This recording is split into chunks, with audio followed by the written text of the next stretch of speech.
Hello दोस्तों, कल हमने आपको बताया था कि एमटीबीएफ क्या होता है मतलब कि मीन टाइम बिटवीन फेलियर। आज की वीडियो में हम बताने वाले हैं दोस्तों कि एमटीटीआर क्या होता है। तो दोस्तों एमटीटीआर का मतलब होता है मीन टाइम टू रिपेयर। तो यहाँ पे देखा जाता है कि हमें रिपेयरिंग में नॉर्मली कितना एवरेज टाइम लग रहा है। तो एमटीबीएफ और एमटीटीआर दोनों ही इम्पॉर्टेंट होते हैं। जब भी आप किसी मशीन का चेक करने वाले होते हैं कि मशीन ने कितना आपका इफ़ेक्टिवनेस दी है, कितना उसमें डाउन टाइम था, उन्हीं से सब लिंकेज करके ये एमटीबीएफ और एमटीटीआर निकलते हैं, जो कि बताते हैं कि आपका जो इक्विपमेंट है वो कितना रिलायबल है। तो दोस्तों एमटीटीआर को कैलकुलेट करना बहुत ही आसान है। जैसे कि हमने एमटीबीएफ कैलकुलेट किया था, सबसे पहले इसको समझते हैं कि एमटीटीआर होता क्या है।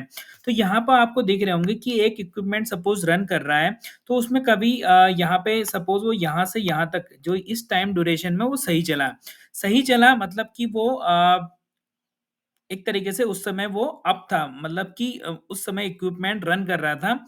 अब रन करने के बाद क्या हुआ, यहाँ पे एक फॉल्ट आया, इस टाइम पीरियड में एक फॉल्ट आया। उस फॉल्ट को रिपेयर करने में सपोज 30 मिनट्स लगे। ठीक है दोस्तों, 30 मिनट्स लगे। तो यहाँ से यहाँ तक का जो टाइम था वो रिपेयर टाइम था। ठीक है, तो यहाँ पे फॉल्ट आया था हमारा कोई भी इक्विपमेंट में, और फिर यहाँ पे वो 30 मिनट का फॉल्ट रहा। उसके बाद फिर से मशीन चलने लगी, फिर से वहाँ पे ये देखिए यहाँ से यहाँ तक का फिर से वो इक्विपमेंट सही था। उसके बाद फिर से एक दूसरा फॉल्ट आ गया, सपोज ये 40 मिनट का आ गया।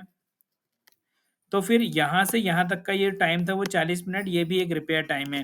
तो ऐसे ही आपके इक्विपमेंट में कई फॉल्ट आते हैं। अगर आप मंथली डेटा कैप्चर करें या डेली भी कैप्चर करें, तो एक इक्विपमेंट में हो सकता है 2 3 4 या कई बार फॉल्ट आ सकते हैं।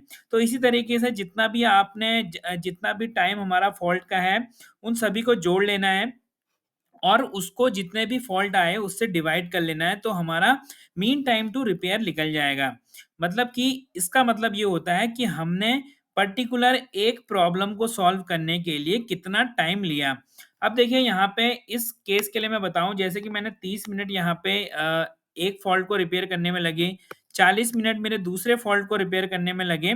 तो यहाँ पे अगर मैं मीन टाइम टू रिपेयर निकालूं, तो मीन टाइम टू रिपेयर निकालने के लिए मुझे सबसे पहले टोटल रिपेयर टाइम कैलकुलेट करना पड़ेगा। तो टोटल रिपेयर टाइम यहाँ पे कितना हो गया, 30 मिनट प्लस 40 मिनट। ठीक है दोस्तों, और divide by total number of fault. यहाँ पे कितने फॉल्ट आए, एक और दो फॉल्ट हमारे आए, तो यहाँ पे डिवाइड बाय 2 कर देंगे, तो 70 मिनट्स डिवाइड बाय 2। तो यहाँ पे 35 मिनट का हमारा मीन टाइम टू रिपेयर आया। इसको हम आवर्स में भी कन्वर्ट कर सकते हैं। दोस्तों जब भी हम कोई मशीन रिपेयर करते हैं, तो वहां पे जैसे कि आप देख रहे होंगे, जैसे ही फॉल्ट आता है हमारा, तो कुछ टाइम हमें डायग्नोसिस में लगता है। डायग्नोसिस वाला जो भी टाइम होता है उसको हम एमटीटीडी बोलते हैं। एमटीटीडी मतलब मीन टाइम टू डायग्नोसिस। तो आपने देखा होगा कि अभी भी कुछ प्रॉब्लम आती है, तो पहले कुछ टाइम हमें डायग्नोसिस के लिए लगता है, फिर ही उसके बाद हम रिपेयर स्टार्ट करते हैं। जैसे ही उसमें मशीन में हम रिपेयरिंग स्टार्ट करते हैं, रिपेयरिंग स्टार्ट करने के टाइम से लेके रिपेयरिंग एंड करने के बीच का जो टाइम होता है उसको हम एमटीटीआर बोलते हैं। अब एमटीटीआर जितना कम हो उतना ही अच्छा रहता है, क्योंकि इसका मतलब ये दर्शाता है दोस्तों कि हमारा इक्विपमेंट जो भी फेल हो रहा है हम उसको जल्दी रिपेयर कर रहे हैं। एमटीटीआर कम करने के लिए बेसिकली हमारे पास डिफरेंट चीज़ें होनी चाहिए। जैसे कि हमारे पास, अगर मैं बोलूँ, कुछ स्पेशल टूल्स होने चाहिए जो पर्टिकुलर जगह की असेंबली और डिसमेंटलिंग के लिए आसानी रहे, जिसमें उसके बाद जो स्किल लेवल है, जो भी पर्सन रिपेयरिंग कर रहा है इक्विपमेंट का, उसका स्किल लेवल अच्छा होना चाहिए, उसकी ट्रेनिंग अच्छे से होनी चाहिए। तो उसके अलावा और भी डी स्किलिंग कुछ कर सकते हैं, तो हम डी स्किलिंग होनी चाहिए। तो ये सब चीज़ें एमटीटीआर को कम करती हैं, और एमटीटीआर कम जितना कम होगा उतना ही जो हम फॉल्ट को जल्दी रिज़ॉल्व कर पाएँगे, और जल्दी रिज़ॉल्व करेंगे तो हमारा जो अप टाइम है वो इम्प्रूव करेगा। तो इसलिए एमटीटीआर जितना कम हो उतना ही बेटर है। तो दोस्तों एमटीटीआर को हम एक एग्जांपल के माध्यम से समझाते हैं। एमटीटीआर का जो फॉर्मूला होता है वो टोटल रिपेयरिंग टाइम